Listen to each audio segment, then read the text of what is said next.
I hope you are fine. Welcome to Morosoft Technologies. Myself, Osama Heather. Today, our topic is what is the difference between display none and visibility hidden. Uh, Sometimes some people confuse in these properties. So basically, the difference between is when you use the display none property, it hide the data and also not reserve a space.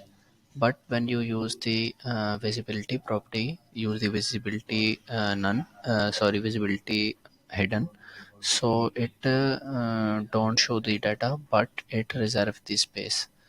For example, I check properties on this section. I select this section and use here the display none. So you see it hide this section and also don't reserve this space. And now if I